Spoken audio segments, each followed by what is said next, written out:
You're watching the Corona Post Show here at the Boost Mobile Margaret River Pro. What a day. 2 big days back to back.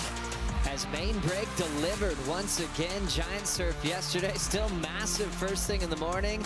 Groomed offshore winds for the majority of the day. And we had some big takedowns to the round of 32. We got to introduce the overlapping format for the first time on the main break. And the fans are still loving it. Why wouldn't you? You're on the west. Got a beautiful sunset.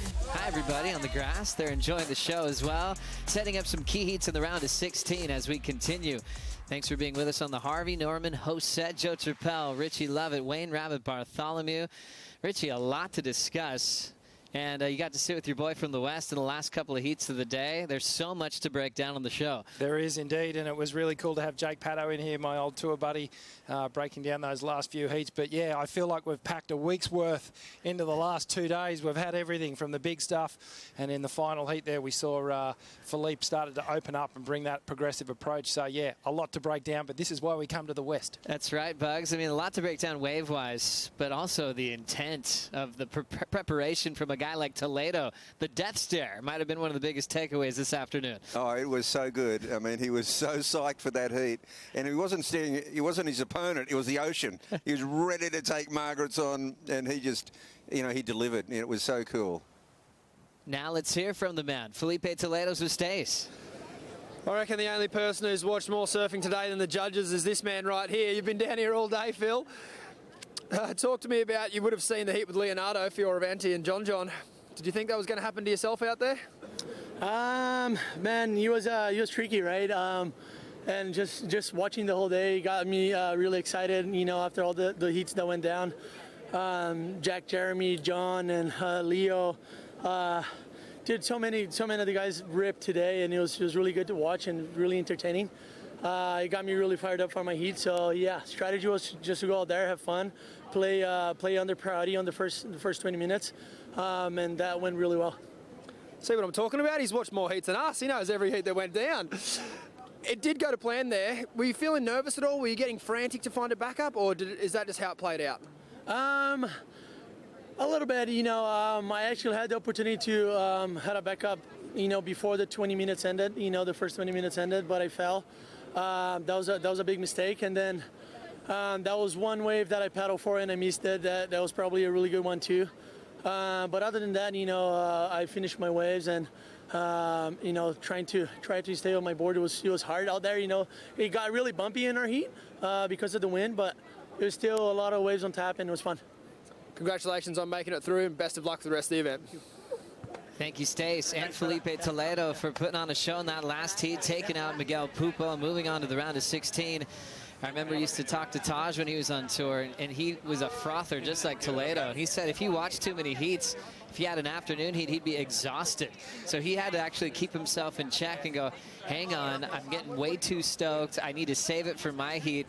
And sometimes it just works in a guy like Filipe's favor, feeling the energy of winds, and he definitely was still prepared for Pupo tonight. Yeah, he sure was, and started that heat with a bang. Was a little sleepy in the middle zone, but then finished strong as well. And, you know, Filipe, we've come to expect those big dynamic performances. He delivered.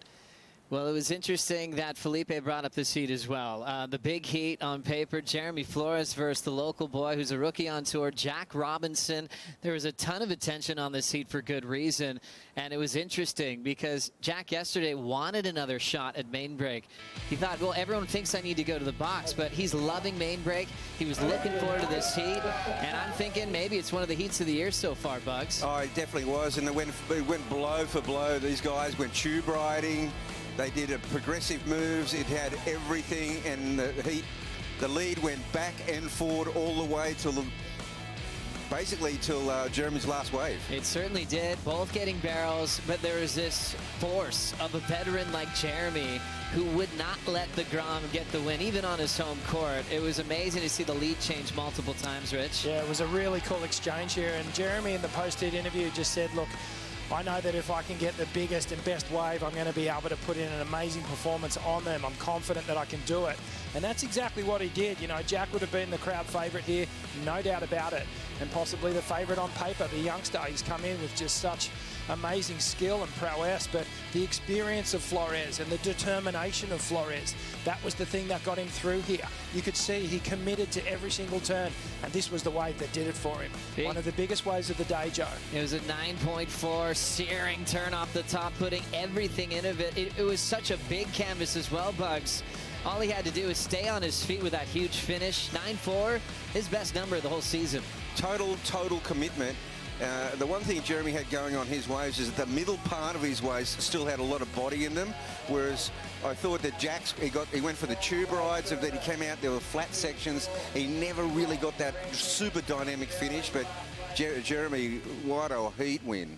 I was chatting to Matty Bemrose, Jack's coach, after it, and I said, you need to tell your guy to keep his head high, because that was an amazing performance. Jack's score would have won almost every other heat in the round, and he can't be displeased with the way he surfed. He's got to take that positive away. He can't be too bummed out that he lost it. It was just that Jeremy picked the best waves. He was on fire today. Those are the battles that you dream of. Obviously, Jeremy on the good side of it, moving on to surf another day, and a tough one maybe for the local boy to swallow, knowing that he wants to win this one for Margaret River. We're able to catch up with Jack Robinson about the loss earlier today.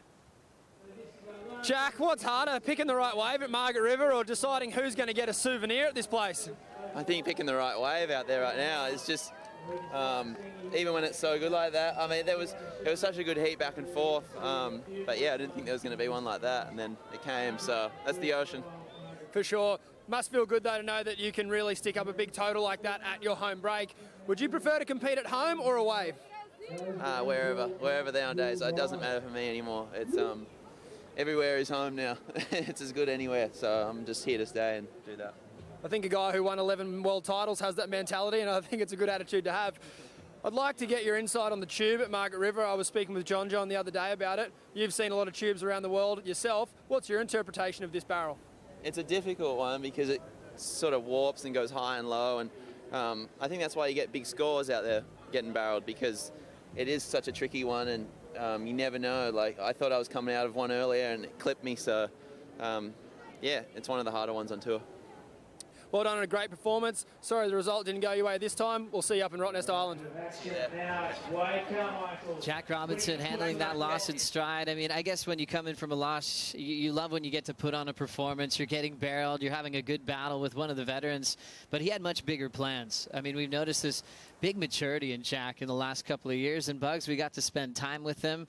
Even with that one, we know he's in store for big things come Rottnest. I'm really loving where his headspace is right now. Yeah, he's in a good space, and he said that there's no disadvantage anywhere. He's ready for anywhere now on tour, and the kid's really matured. Well, going to the women's side, it was a shorter day for the women, but there were crucial heats in the elimination round, and boy, did we have an upset. Keely Andrews, Sage Erickson in a heat with Courtney Conlogue. Courtney's the favorite all day long. She's won this event at the CT level. She's never lost before the quarters. We were not expecting this early round loss for Courtney Conlogue, Rich. No, this was very uncharacteristic for Courtney to slip up here. But on another note, this lady here, Sage Erickson, this was a little personal victory for her. She was up against it. She was feeling a little bit of pressure with the size and the power and the intensity of Margaret River. And I think with the help of Tommy Whitaker, she was able to kind of overcome it. It's a little personal victory for her. She gained a lot of confidence in the bigger stuff and put in some great waves to get the win. And really, really tough loss there for Courtney. Everyone would have had her in their fantasy surfer teams.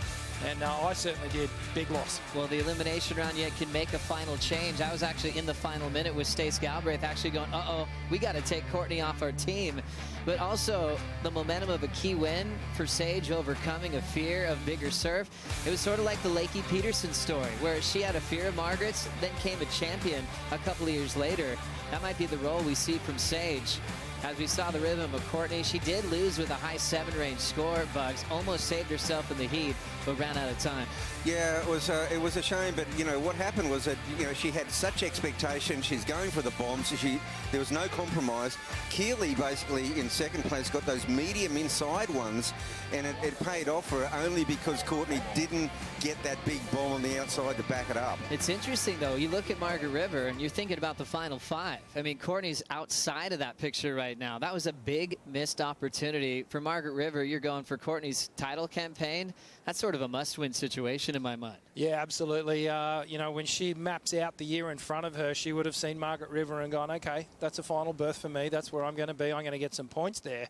And that one's all of a sudden wiped off the slate. So, yeah, a bit of a mistake there for Courtney. I think she probably felt like she needed to do more than what she actually did in that heat. If she had just, as you said, Bugs, came in and got maybe a couple of those little smaller to medium-sized wave, the strength of her turns alone probably would have got it through. Tough day for Courtney. Sage Keeley move on, but that brings us now to a highlight of the Boost Mobile wave of the day. It's about the man we just talked about moments ago, a 9.4 from our surfer representing France, Jeremy Flores, his first 9 since he won that event in France in Hossegor back in 2019. How good was this, Bugs? Oh, this is an unbelievable wave. This whole heat, it just pumped, and this was the highlight. As Jack said, he didn't expect this at the end of the heat. It was an amazing wave. Total commitment. So polished, 2-turn combinations. I mean, we had barrels in that heat as well, Rich, but that took top honors with that beautiful 2-turn combination. Yeah, there's a couple of ways to get it done. It's that big, long barrel, and Jeremy showed how to get it done on the face. And like Ryan Callanan yesterday, it was a big set wave, and the maneuvers were super, super critical. He could have just gone through the motion and cut the turns a little bit shorter, but he didn't. 100% commitment on both of those turns, and deserving 9-point ride. Such an inspiring performance from the veteran Jeremy Flores into the round of 16. We're going to take a quick break.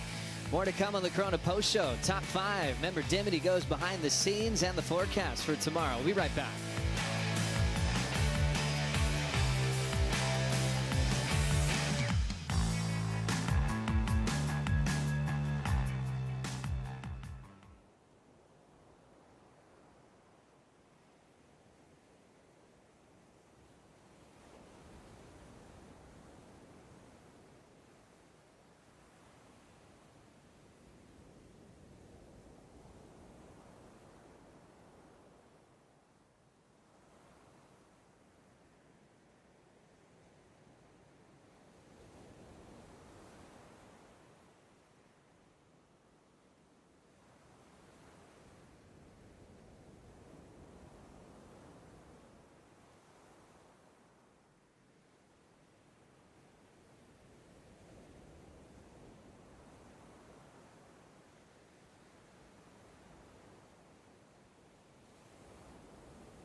You're watching the Corona Post Show, and we're wondering if we will be running 3 days in the row. Let's bring up the Surfline forecast. Richie, are we going to keep this thing in motion tomorrow? Well, if I had to go out on a limb, Joe, I'd say yes. I reckon we're going to see some more surfing tomorrow.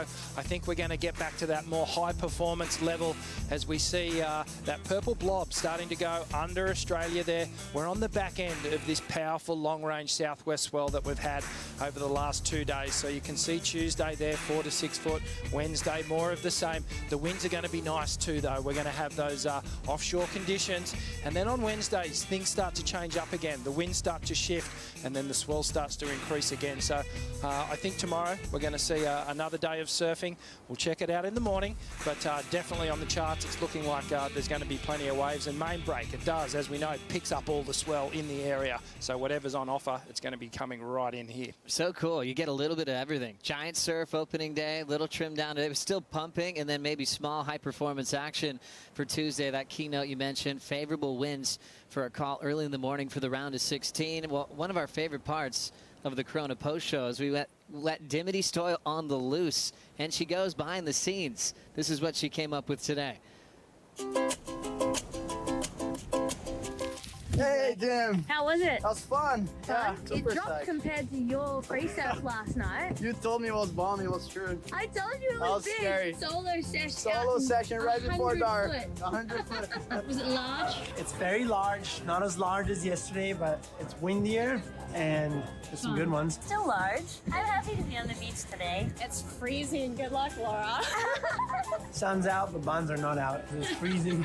How's the view? View is, look at it. Stunning. Bloody beautiful. How did it feel last night going to bed knowing it was 100 foot? I know. I think I spent all night dreaming about Breathing underwater. learning how to breathe underwater. You're really hard to find. Am I? You've been hiding. I try to. How was that? It was pretty fun, actually. Really? I enjoyed it, yeah. It We was, love that big yeah. juice. Yeah, I like that. Did you get a BTS of my BTS? Is it pretty sick talking to John Florence, like behind the scenes? Like, did you have to book in? Like, did you get that interview? I love what Dimity gets out of the world's best, Bugs. I mean, up close and personal, and they've got their guard down. It's Dim. She brings out the best out of all of our surfers on tour. Yeah, Dimity and Laura, they love them. The surfers love them, and it's a good team. It's great to have them here. It's great. They were battling with them just moments ago when they're on tour. Now they get to hang out and give us all the great insight.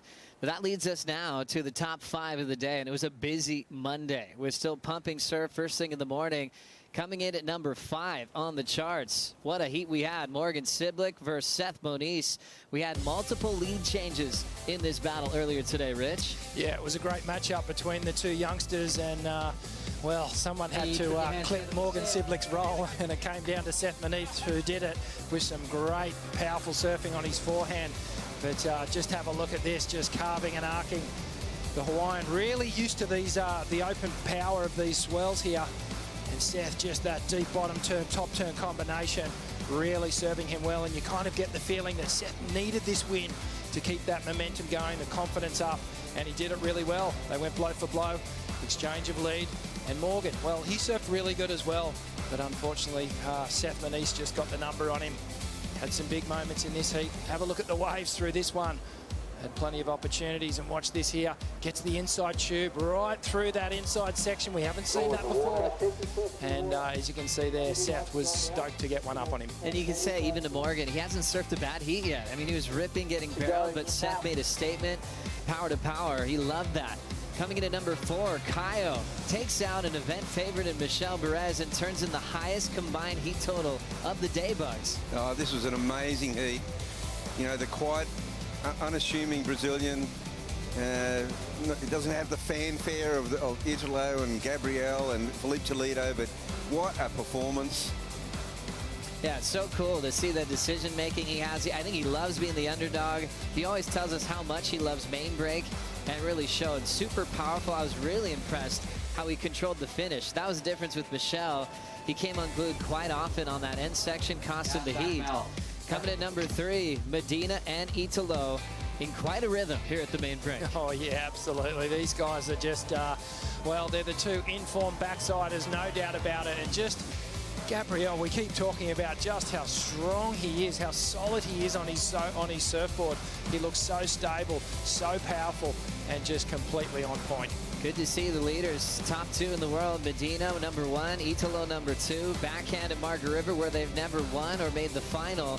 This could be totally different when you speak of momentum, because Italo was very powerful as he dominated the heat with ace today. Yeah, we're seeing a much more measured approach by Italo. Not just this free-for-all going out there and getting 12, 15, 17 waves. Much more measured. He built his performance throughout the heat.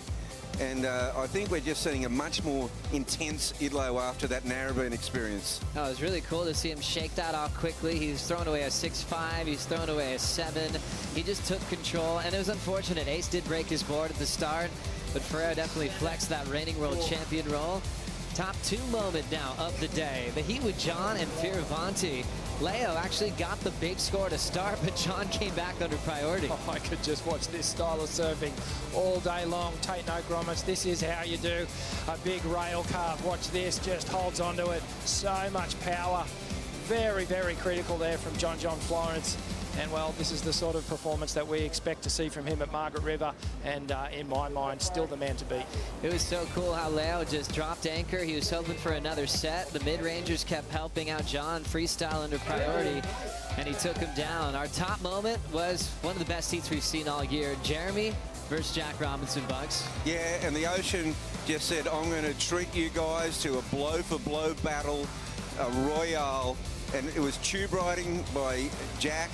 And then finally, I mean, really severe tube riding, classic stuff. And Jack said it's really hard to tube ride out here. And again, he gets super deep. Would have been good enough for most other heats, as Richie said. And then look at this, the wave of the day. Jeremy Flores in full flight, showing incredible intent, knowing he had to put in the big ones to beat Jack Robinson. 9.4. I mean, those are the heats you dream of when you're trying to create matchups in your head.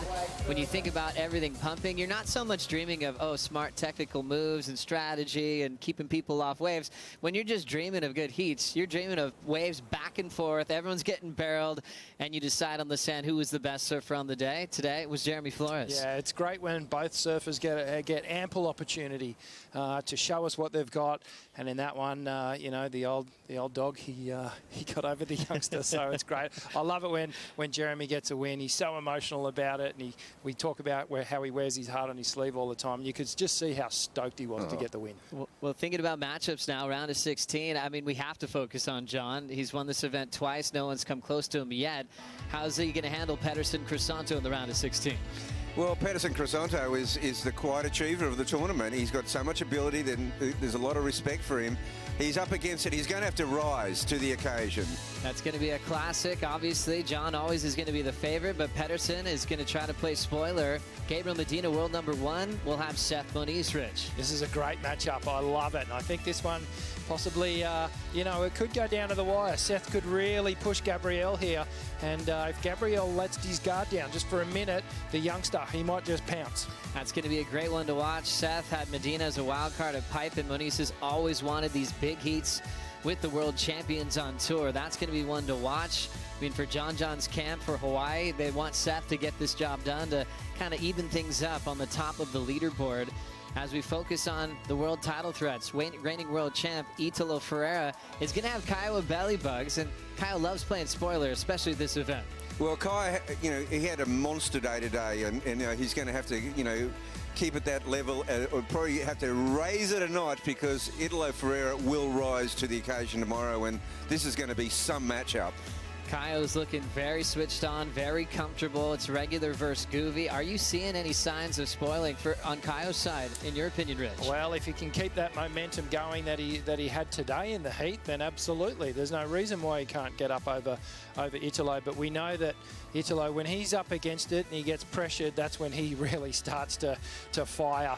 And perhaps as the swell drops, we might start seeing these guys go to the air again. It might become a factor for tomorrow. Really interesting how the swell is going to change a little bit, but we've seen how Italo and Medina are dangerous no matter what the waves look like. We'll see how John's going to play that game if the surf does get a little bit smaller tomorrow at main break. Thanks for watching a big day of surfing today on Monday. Tomorrow we could have a quick call for the round of 16. We'll leave you with the highlights and see you bright in the morning. Take care.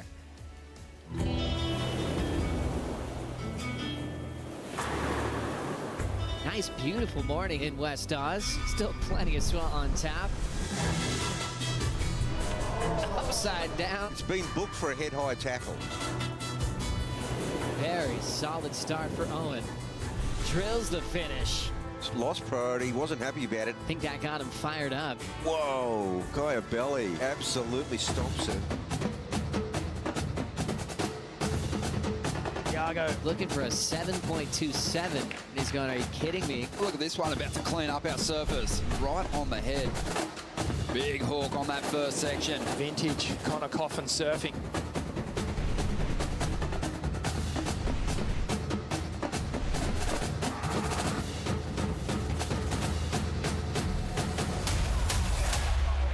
dropping that back shoulder to style through it.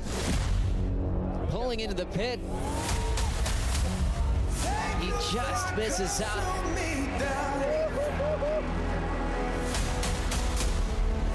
I'm the king, you're the killer. I'm coming up like a winner. Pull your trigger, make me bleed. Big first turn. I'm the god, you're the sinner. I'm coming up like a winner.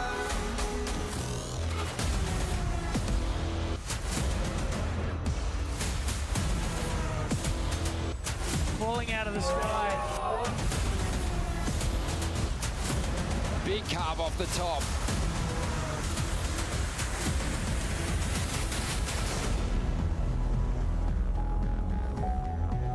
Here comes Florence. Big layback hammer.